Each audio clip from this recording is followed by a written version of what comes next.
I'm going to start with putting my potatoes into boiling water and adding the green beans. So they're going to cook together. So I'm going to give that just a little stir and let them cook until they're just al dente. Now this is a classic recipe from Liguria, and it uses fresh basil. So here we have fresh basil leaves. And let me tell you something. In Liguria, they use very tiny, tiny basil. This is much bigger. But of course, we live here and not in Liguria.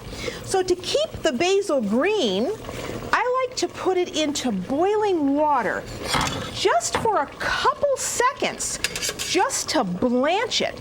That'll keep the color really nice. Then I take it out with a slotted spoon into a bowl. And I want to blot this off with a towel because I want these to be dry when I make the pesto. So I left a couple in there, but that's okay because it'll flavor the water.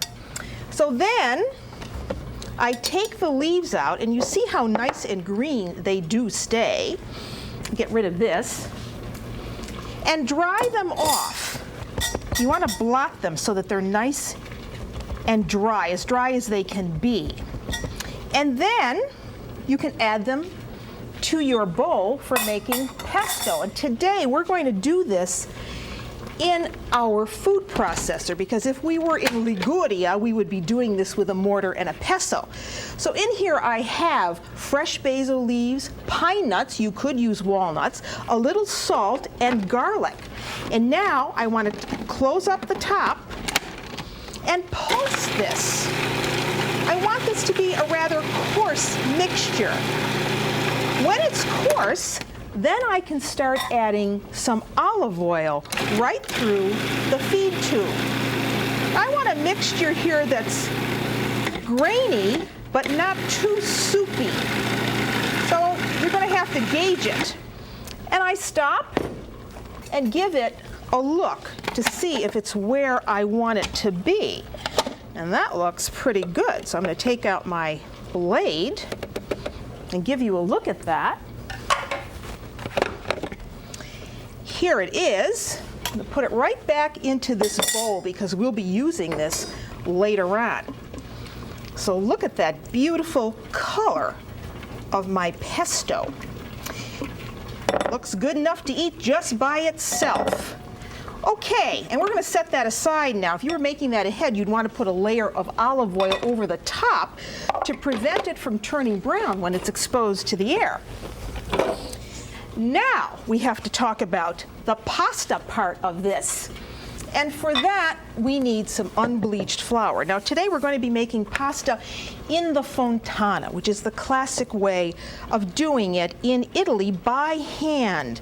So here is my unbleached flour. And I like to give this even a better color and nutritional value by adding some semolina, which is hard wheat flour, the very core of the durum wheat berry. And that's going to go in. And then, of course, some salt. There's a little salt. And then we want to mix this all up with our hands to get that all well incorporated. Now, I may not use all of this. It just depends on the size of the eggs and, of course, how much moisture this flour will absorb. After I've got the flour mixed, I make the classic fontana shape, which is this, you see. Fontana means fountain in Italy. And in the center, we are going to place our wet ingredients. Now, this is a pasta that uses eggs and water. Most fresh pasta uses simply flour and eggs, but here we have water. So this is not going to be as yellow a pasta looking dough, and it's going to be a very springy dough. So I'm going to add some water now to the center with this. I may not need all of this. I'm just going to have to play it by ear. And I want to mix up the eggs and the water. Mixing it in. Boy, I can hear those potatoes and beans cooking on the side there. I sure hope that they're going to remain al dente by the time I get to them. Keep bringing in the flour. And you see how nice this looks, how nice and smooth it is. Not going to waste that flour either. Take that. And now you want to knead that for a few minutes too. So as soon as it's flattened, Well, then you can bring over your machine. Let me bring over mine, but look at how nice and stretchy that dough is. Now, here's my pasta machine. Fettuccine, which means ribbons in Italian. As I've told you before, all pastas have their own specific names. Isn't that beautiful? Now you can either dry this and cook it later, or you can do what we're going to do right now, cook it immediately.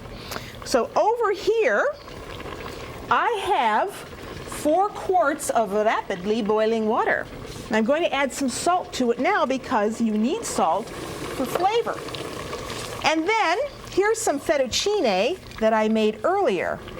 And I'm going to put it right in now. And remember, fresh pasta takes a lot less time to cook than store-bought.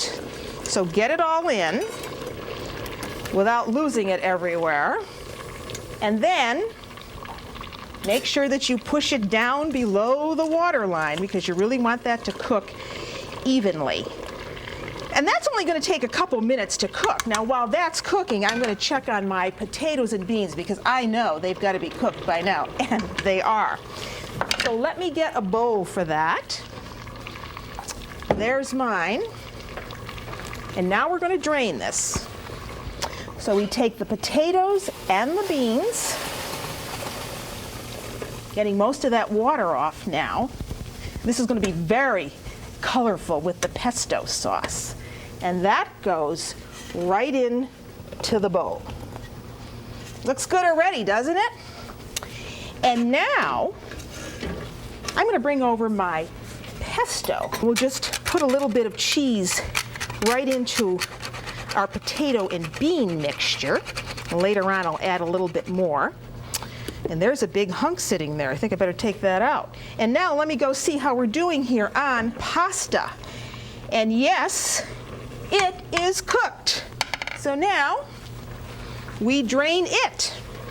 So out comes the pasta, and I told you it would only take a few minutes to cook. And it looks absolutely beautiful.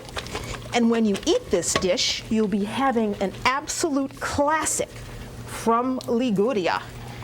So in goes the pasta. And now I mix that up, making sure that the pasta and beans are all mixed together. Whoa, it's so hot in here, I'm getting a little sauna with it. In goes the pesto. Does this look good? And now you want to give that a nice mix. And I wish you could smell the spiciness of this pesto. Oh, this is beautiful. And then I'm going to have to do this like this because I'm strong, but not that strong. Put it right in the bowl. Get the rest of that in there now. And there are all those beautiful potatoes and green beans. And look at how vibrant everything stayed.